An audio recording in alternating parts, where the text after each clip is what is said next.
What's up guys, Tevin back with part 2 of Let's Play Crash Team Racing in the Adventure Mode.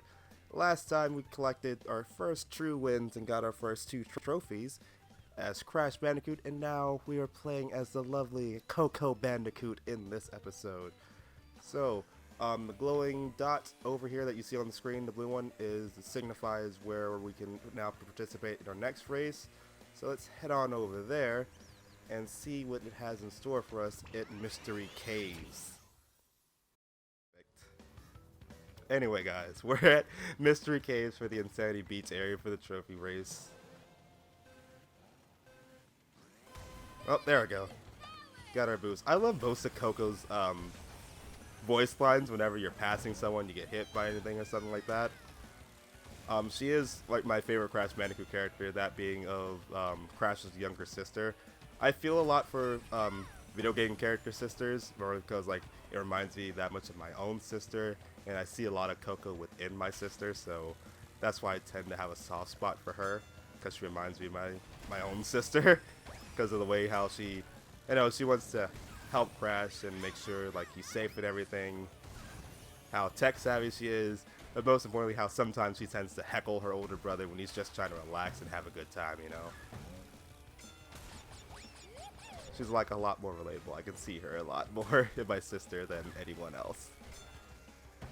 But anyway, with this in the Mystic Caves, you can jump off the turtles' backs by pressing the jump button to do a trick jump.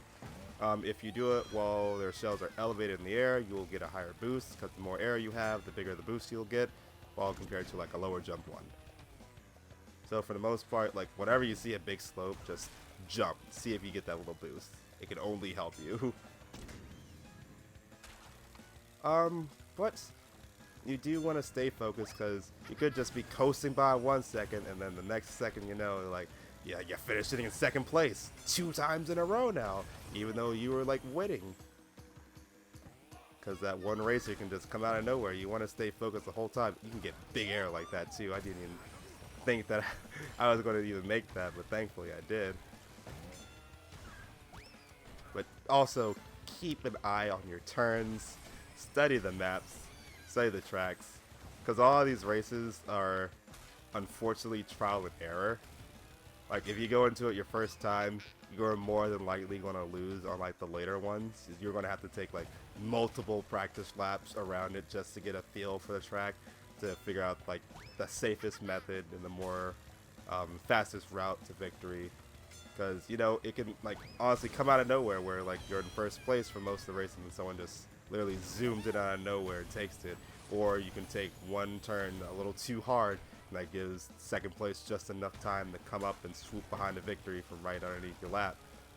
So, just be cautious, take your time, learn the tracks. If you actually play them in the regular, local mode first and get accustomed to it, it'll be a lot easier compared to just going into this blind. But if you like the challenge, do it blind, As for me, like the first 4 I had practice because I played this with my nephew as soon as it came out, because he really loves racing games. Okay, so we got trophy number 3 down, and Coco's victory animation is probably my favorite. Like how she just takes a selfie with everyone and then just continues to like flaunt and like little self-gloating and whatnot. Definitely reminds me of my sister. You win a trophy. When you get a TNT crate on your head, start hopping immediately. If you react fast and hop enough times, the TNT crate will fall off your head before it explodes. So yeah, with that, just pressing R1 or L1 to jump furiously until it pops off. Something I did on accident while I was like testing around, driving around everything. If you drive up to this door over here, it will tell you it's a boss door, and that you need a key to open it, all that good stuff, yada yada yada, and so on and so forth. But anyway, let's go on to our next race in the Sewer Speedway.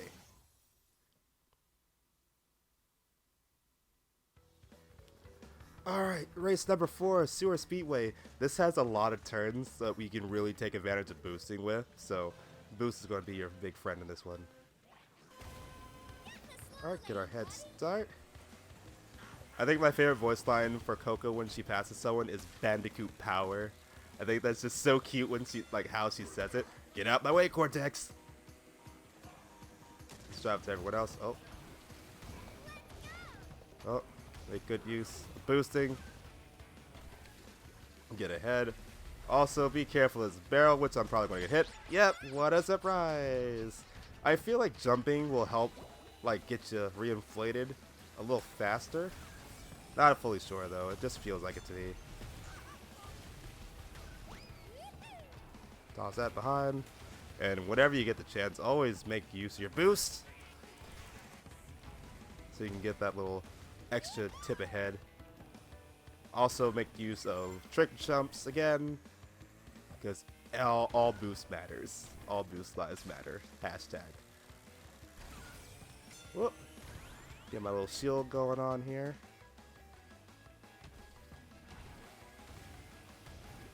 Make use of my boost because I do not want to have to do this one again. Not that I have done this one again, mind you.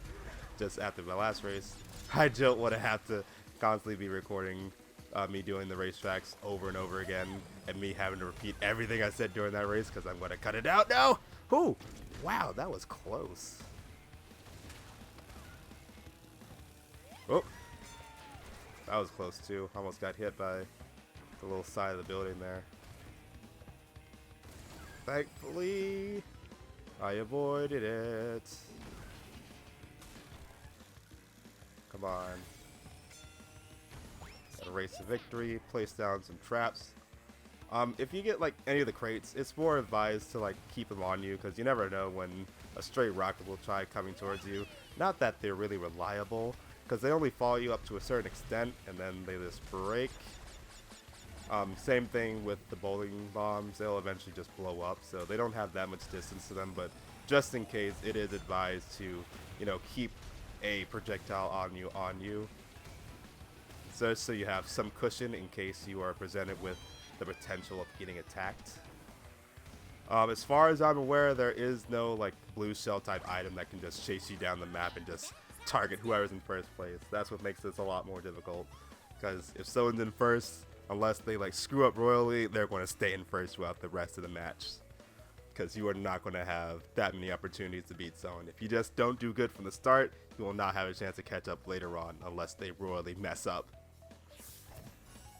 But anyway, we got another trophy. So now with that, let's continue back and see what awaits us. Alright, here's a fourth trophy. I didn't realize Dingle Dow was in second. So far, Crash has been second for like both our races as Coco. I'm sorry, third. I don't know why it's in second.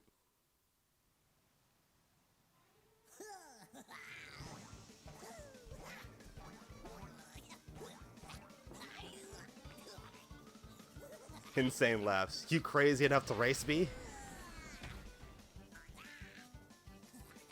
I should face Oxide in the big race. I'll show you while driving. Last one across the finish line is a rotten brain. Alright, and so with that, we unlock the Ripper Ruse challenge, and we're able to do our first boss race. And we still got time in this, so let's go ahead and take care of him as Coco. Alright, and of course, we're going to be facing off against Ripper Roo inside Ruse Tubes. And the bosses have a gimmick. It's a one-on-one race. However, it's a bit different, where they do not require, well, they don't really need item boxes because they're going to be constantly throwing down a specific item that relates to them.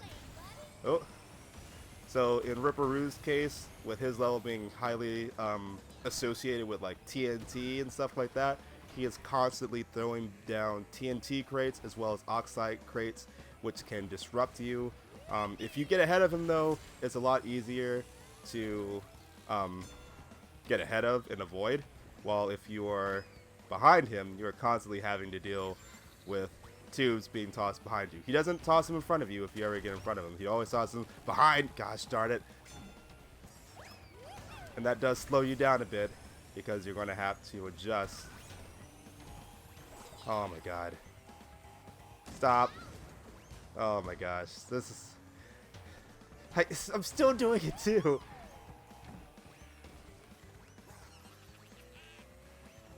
I honestly like really hate the boss races because it always feels so like one-sided. Oh, I had to jump into that to get a good boost. Hey, we're on the last lap. They're still susceptible to hitting item boxes and so on and so forth. Gotcha, you little. Oh, really? He had a crate perfectly timed to block it. Come on. I would really hate to have to do this again. Oh, you dick.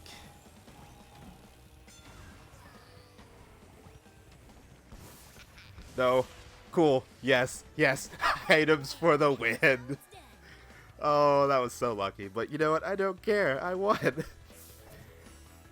Oh, but that's the Ripperoo race. Oh my god, that was stressful. Let's keep moving forward. Oh my god. I like how he drives with his feet. Insane's laughing. You're crazy, Tevy. Best get head checked if you think you can beat Oxide. Rice.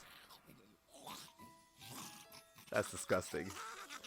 Have a key. Good luck, you'll need it.